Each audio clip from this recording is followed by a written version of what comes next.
Un corrigé de la dernière partie du TP sur le max speed, où on demande d'exprimer la fermeture géométrique de chaîne pour en déduire la relation qu'il peut y avoir entre l'entrée et la sortie, ce qu'on appelle l'expression de la loi entrée-sortie. L'entrée ici, ça va être eh bien notre variation de ici cet angle-là, cette distance-là, x, qui est direct proportionnelle à bêta.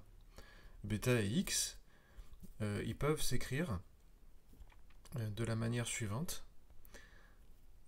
Ils peuvent s'écrire que x va être égal au pas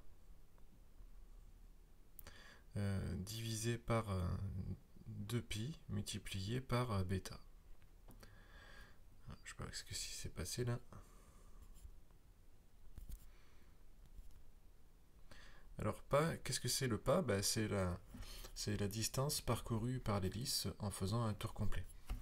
Conclusion, finalement bêta et x c'est la même chose. Et la motivation ici c'est de relier l'entrée et la sortie. Et ici, notre sortie, ça va être cet angle θ. Cet angle θ, lui, c'est lui qui nous intéresse. C'est la sortie du bras, c'est ce qui nous motive dans le max speed. En quelque sorte, on souhaite connaître combien il va falloir faire tourner la vis, c'est-à-dire la distance x, pour avoir de rotation du bras de sortie 5, la pièce rouge qui est θ. L'expression de la loi entrée-sortie, elle va s'écrire de la façon suivante. C'est-à-dire, ici, ce qu'on cherche, c'est essentiellement d'écrire, de le relier à des choses qu'on connaît. Qu'est-ce qu'on connaît? Les deux points du bâti, petit a et petit b. Ces deux points, A et B, ne vont pas bouger dans le temps. Donc, on pourrait écrire, finalement, que le vecteur AB qui sera égal à des données géométriques qui ne bougent pas dans le temps, c'est-à-dire moins AX1 plus petit b y1.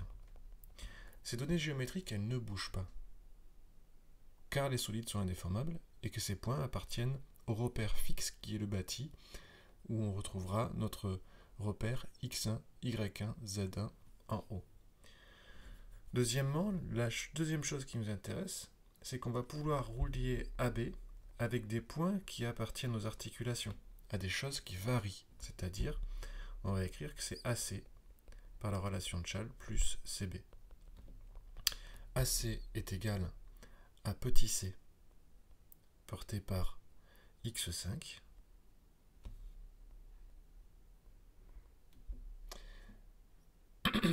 et CB va être égal à moins grand X porté par x2. Conclusion, je vais avoir des données géométriques fixes, moins AX1 plus BY1, qui vont être données à des grandeurs variables. Donc une donnée géométrique fixe qui est la longueur C, mais avec un vecteur qui varie en fonction de θ, x5 moins grand X, x2. C'est une équation scalaire et on voudrait avoir une équation...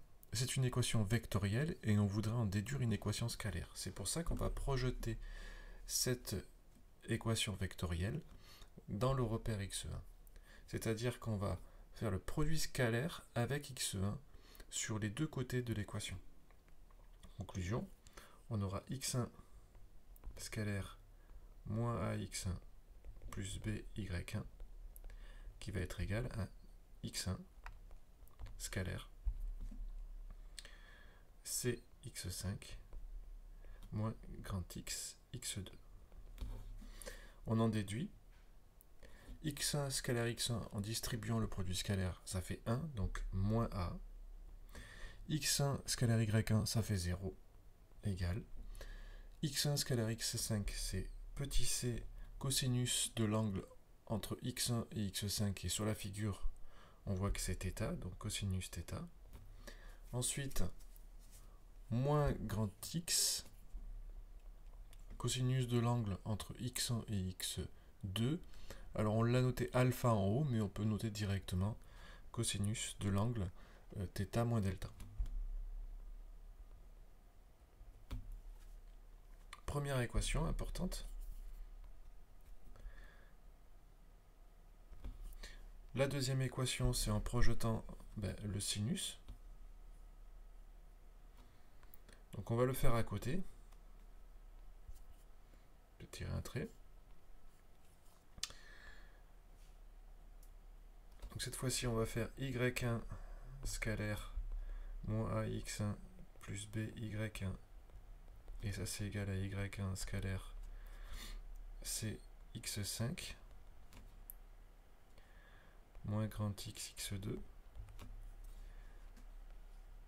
Et ça va donner y1 en distribuant le produit scalaire, ça fait petit b, égale y1 scalaire y5, eh bien c'est du c cosinus pi sur 2 moins θ.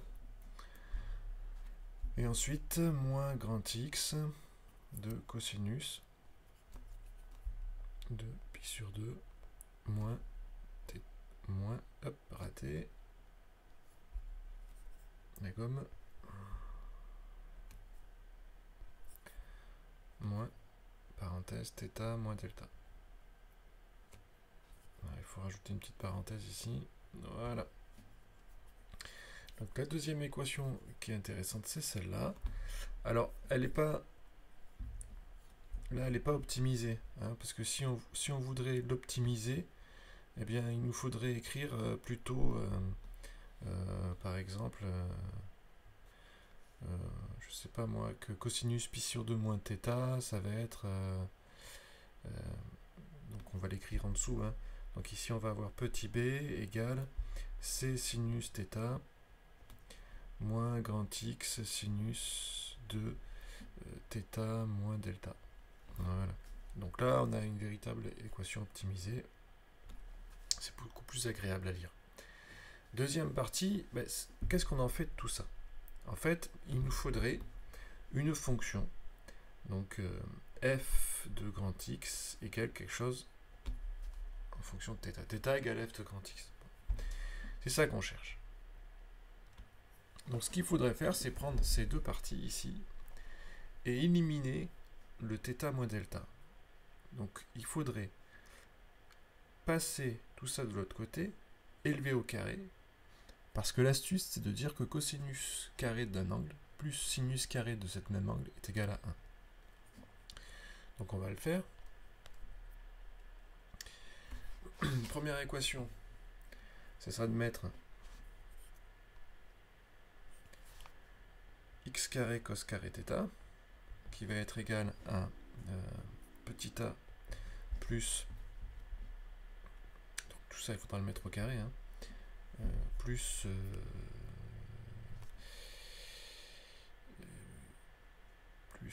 c'était quoi déjà, petit c cos θ,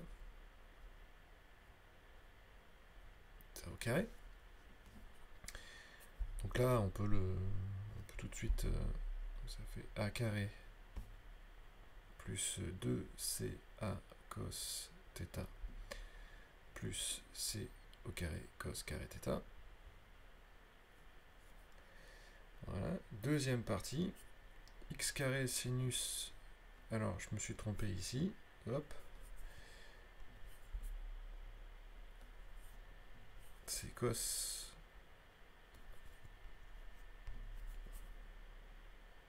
de θ moins delta. C'est ça qu'on veut éliminer. Je vous le rappelle.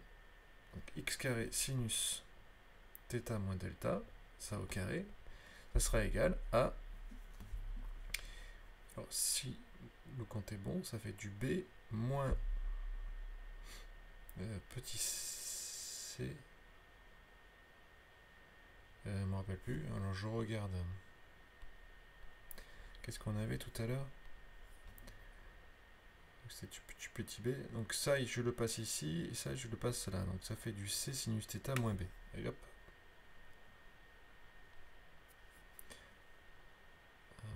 Voilà.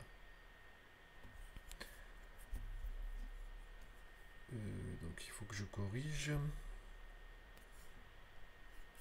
C sinus θ moins B et le tout au carré. Ce qui fait du C au carré sinus carré θ moins 2CB sinus θ plus B au carré. On additionne les deux, ce qui donne x carré plus facteur de cos carré θ. Θ plus sinus carré θ moins delta.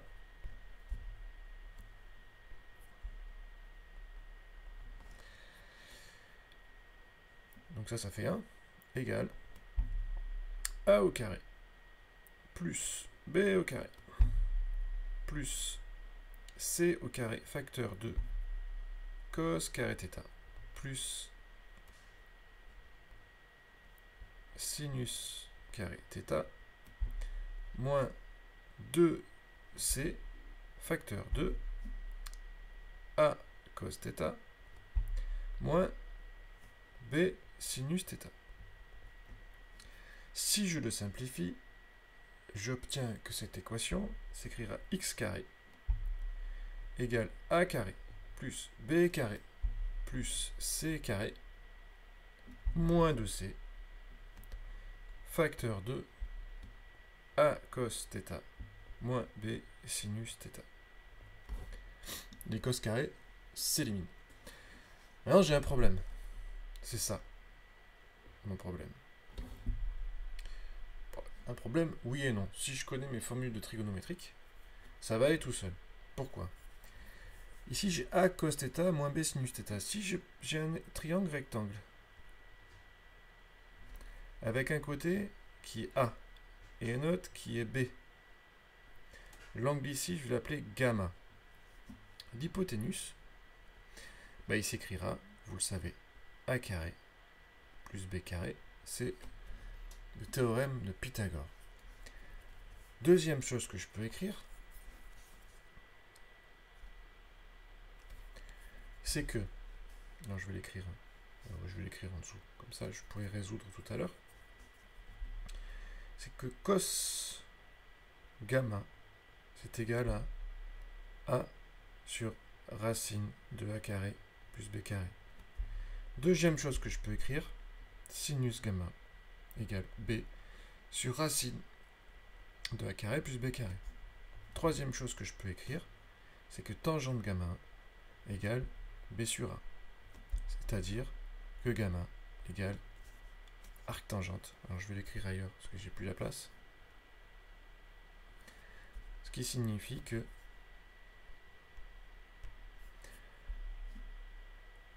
gamma c'est arc tangente de B sur A. Conclusion, mon équation du départ, je peux l'écrire x carré moins A carré plus B carré plus C carré égale moins 2C facteur de. Alors je vais mettre, comme je viens de le démontrer, je vais mettre racine de A carré plus B carré en facteur. Ce qui va me faire moins 2C racine de A carré plus B carré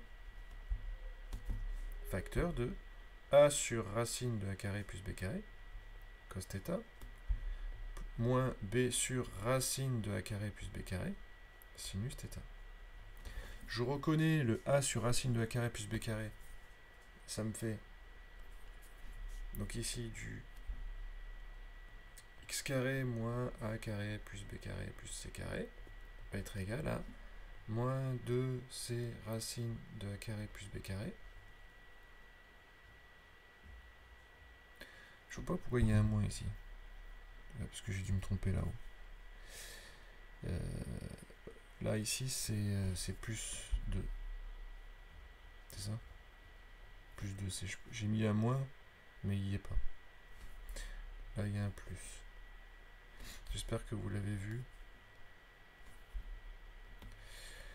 Voilà, et donc ici, j'aurai du cos gamma, cos θ, moins sinus gamma, sinus θ. Et ça fait que cette formule-là, on la connaît. C'est cosinus de θ plus gamma. Conclusion.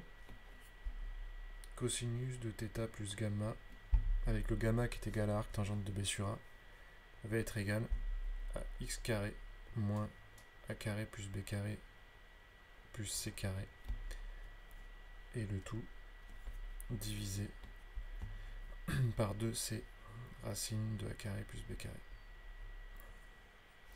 Je prends l'arc cosinus, donc θ plus gamma, ce sera l'arc cos de tout ça.